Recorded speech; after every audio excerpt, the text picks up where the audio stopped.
What is going on, guys? Money Webby here, back again on Monday. We have a small 4-game slate here tonight. It might even be a 3-game slate as we have some rainout concerns in this Mets-Braves game here at 7:10. So I won't be touching on that game really, as it's pretty risky right now. So I don't want to give you players that might not even play.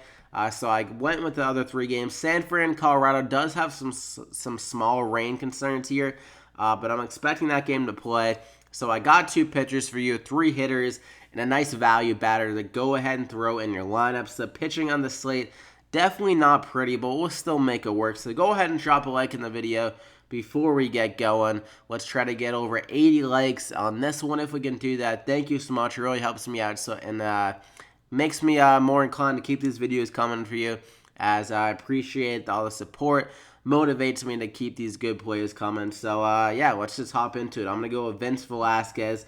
That started off at 9,900 here, going against the Dodgers. He's the best strikeout pitcher on the slate by a good margin. He has a 28% K rate on the season, so that gives him the highest upside, really, out of any pitcher, and it gives him a nice solid floor. He's been pitching very well the last 3 games against Atlanta. 20, that's a very good lineup, so that was a pretty good total there. 24 against St. Louis and 31 against San Fran, so some solid outings there. And he has a park upgrade here going to LA, a pitcher-friendly park.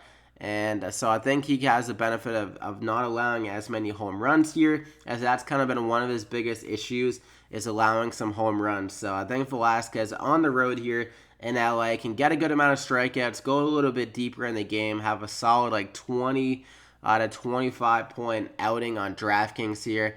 So I'm going to go ahead and lock him in there as my first pitcher. And for a second guy, there's no one I really feel that great about. As I mentioned with this Atlanta Mets game, didn't mean to click on that, but Brandon McCarthy is a solid option if that game does clear up a bit. He's been pitching well in the last 2 games, so 21 and 23 drafting points, and you don't really feel that nervous going against that Mets lineup. There's no one really that scary in it, so I think McCarthy could work himself around it and get around like 15 to 20 drafting points in that game if it is a go.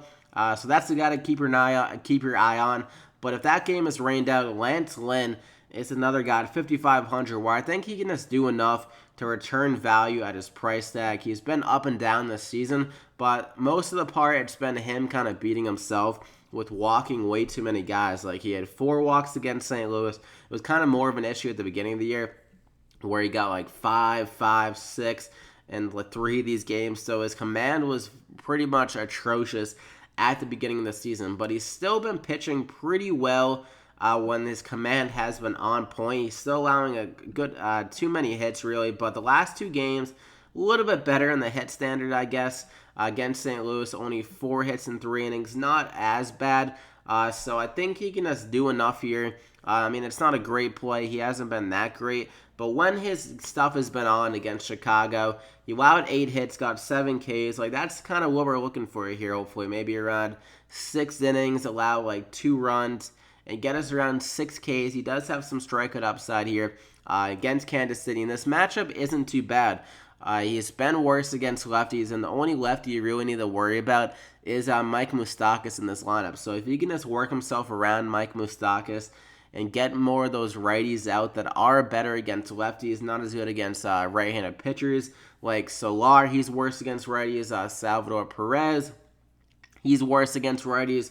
Whit Merrifield, worse against righties. So they're better hitters, are better against lefties, except Moustakas. So I think Lance Lynn can do enough against this lineup, against some right-handed batters here. Hopefully get some more ground balls and limit the walks and get around 20 drafting points here. And at 5,500, he doesn't need to do much. So this has a lot of upside to the play. It also could blow up in my face, but it's not as big of a blow up. If he's only 5,500, you can kind of secure it a little bit more with some high-end batters. So I'm going to go ahead and lock him in there at 5,500. That leaves you with 4,300 remaining per player with the hitters, so a lot of money to work with here. So for my first hitter, we're going to go with Nolan Arenado. Why not? We have a ton of money to spend at 5,500, a supreme matchup here, going against a left-handed pitcher in Coors Field. So Arenado, we know he's a beast. in Coors Field, a great hitting park, and we know he's insane against lefties. He's a 50% hard hit rate against them this year and a 328 ISO against lefties. So insane power, has that great pop, can definitely hit a home run. He had a home run 2 of the last 3 games in Coors Field, can easily hit another one here off Suarez, the lefty. So I'm going to go ahead and lock him in there at 5,500. Still got 4,100 remaining per player. For my second guy, we're going to go with another lefty masher, great in Coors Field, Trevor Story. If you look at the splits here, the guy has been insane at home. His OPS 1.184 fantasy points per game, 12 on average. So the guy has been insane at home, especially against lefties. If you look at his splits at home and versus left-handed pitchers, he is a 458 average with 4 home runs and just 24 plate appearances, or 24 at-bats. So the guy's killing it against lefties at home. His ISO just in general against lefties is 387, so insane power against lefties, against one here tonight in Coors Field. So everything adds up for a great outing for Trevor Story. And at 4,800, not a bad price tag. I expect him to be around more like 5,000, honestly, before I looked at the prices. But Trevor Story, love him a lot here tonight. Go ahead and lock him in there. For my third guy, I'm going to go with Eddie Rosario at 3,900. Going against Jacob Junis, or Eunice, however the hell you say his name. It could be kind of a lower owned play because I think Junis could get some ownership just because he's kind of been solid this year and his price tag is up there more, so people might see him and expect him to be safe. But I don't think he's that great of a pitcher. He's been kind of pitching better than what he is this season. And Rosario is a very good hitter against right-handed pitchers. He currently has a 316 batting average against them, and 7 out of his 9 home runs have come against righties. And also we have some solid batting weather here. The temperature is going to be pretty high, so that can definitely benefit Eddie Rosario in this matchup against Junis, and I just expect him to get it going. He's been hitting very well this season, and especially against right-handed pitchers. He's had 2 hits in the last 2 games and 3 hits against Detroit, so hasn't been able to do that much with it, but if we can get 10 drafting points, we'll take it, and he has upside for more, I think, in this matchup. So go ahead and lock him in there as my third and final guy of the core, and you still got 4,000 remaining per player with those other guys. And so for my value guy, though, another guy that's pretty cheap is going to be Miguel Sano here at 3,700. He's way too cheap. This is a guy with insane power. He's gone around like 30 home runs the last 2 seasons, and he hasn't even played like a full season. He's been kind of dealing with injuries in and out of the lineup. But when he's healthy, the guy absolutely mashes. He hits a lot of home runs. And against righties this year, he's been hitting the ball very hard. He has a 44% hard hit rate against righties, and he has that home run ability against anyone. So against Junis here, Junis has been kind of allowing a decent amount of home runs to lefties and righties, so you can get him at both sides of the plate.